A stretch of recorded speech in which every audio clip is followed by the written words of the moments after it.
Hello and welcome to this segment of our Thrive Today series, How do the Relational Skills Address My Biggest Problems? My name is Christy Harang, and today I am having a conversation with our co-founders, Chris and Jen Corsi, on the topic of marriage. So hi, Chris and Jen. Thanks for being with us. Thank you. Good to be here. Yes, it is. So marriage is a pretty cool topic to tackle. You know, there's a lot of different challenges that can arise in marriage. The biggies that tend to come up is we tend to argue over sex, money, and communication. And so Chris and Jen, today we're going to talk about communication. And I know that you guys have encountered just hundreds of couples through the different trainings you've done. Chris, you have counseled a lot of couples through challenges that they've faced.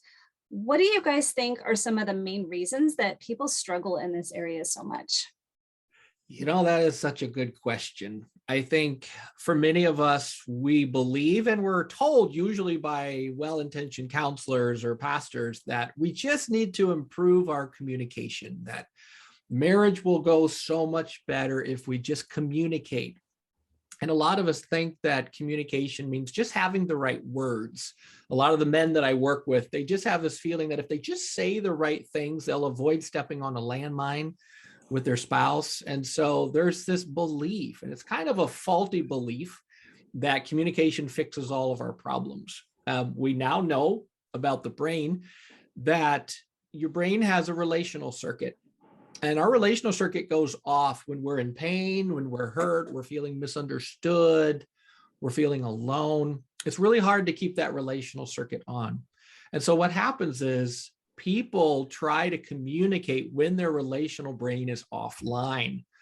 And Doesn't go well. Jen's like, not a good idea. No, it doesn't go well. So that is really one of the more common reasons why you have people who are just trying to talk it out. And if you're just trying to talk it out while your relational brain is off, or what Jim Wilder calls we're in enemy mode, then what happens is it's like pouring some gasoline on a fire, and you get this blaze of glory that happens when people try to talk out their problems. It doesn't go well. No, in fact, it usually makes things worse. I don't know if you've noticed, but many couples have topics that we just don't even go to, because when we talk about it, it makes everything worse. And it's usually because those are the topics that we can't stay in relational mode while talking about.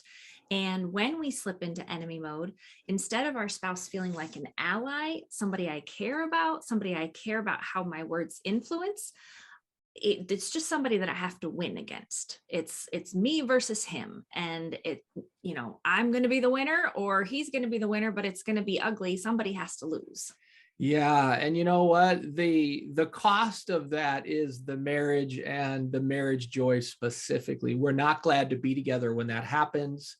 Your brain's relational circuit goes off when you just think about what bothers you and upsets you. So we go into these meetings often well-intentioned. We want to connect, but we're trying to use a bad route to get to our destination that ends up just getting us lost in the process. Mm-hmm.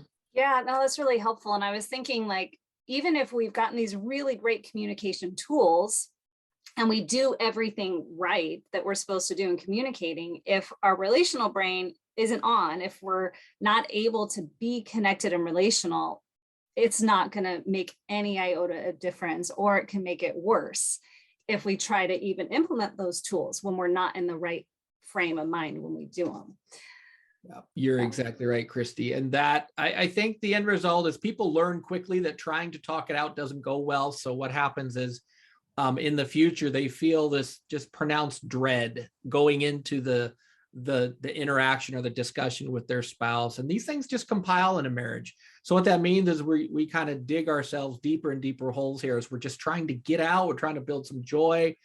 It does not go well. And the pattern and the cycle just continues to just bring more discouragement and hopeless despair rather than glad to be together joy. So, sorry, Jen, go ahead. I was just going to say the exciting thing, though, is that there's something we can do about it, because learning to pay attention to our relational skills and relational mode, whether we're in relational mode or not, is something we can learn. We can learn to notice when we've fallen out, and we can learn how to get back. Yeah, and that's what I was gonna jump right into. You've helped us segue, Jen, is that how do the relational skills? So these are, again, if you're newer to Thrive Today, these are just abilities that we develop that enable us to thrive in our relationships. So Jen and Chris, how can just implementing some simple skills make a difference in our communication? And you already kind of got us started, Jen. Yeah, you did. And these skills are very practical. It's like one of the relational skills is what we call simple quiet. Simple quiet just means I take a moment to catch my breath. I quiet myself. So what I often have couples do is the moment I see they're starting to go into enemy mode, if they're not already there, is we take some time to quiet. And then one of the relational skills is noticing when I see that you need a breather. So it's identifying times that either I need that pause or you need that pause. And we call a timeout just to catch our breath. And I was going to add another one is appreciation. And so we can go into those conversations and kind of prep our relational mode by thinking about things we appreciate about the other person and sharing that before we go into a hard discussion. And it helps us stay in relational mode and remember who the other person is to us, who our spouse is to us, and why we care about them. Yeah, and I'll often have people practice appreciation to kind of sandwich the hard discussions. And it helps to have kind of that third face to help mediate, because when two people are in enemy mode, it's not going to go well. So sometimes we do need that third face that we trust who can help us guide those moments. And so joy just means we're glad to be together. We quiet as we need to. We practice appreciation. We even talk to Jesus about how he sees our spouse. I find that's a very valuable skill, is taking time, helping people get relational and saying, why don't you ask Jesus, how does he see your spouse and what would he like you to know about that today?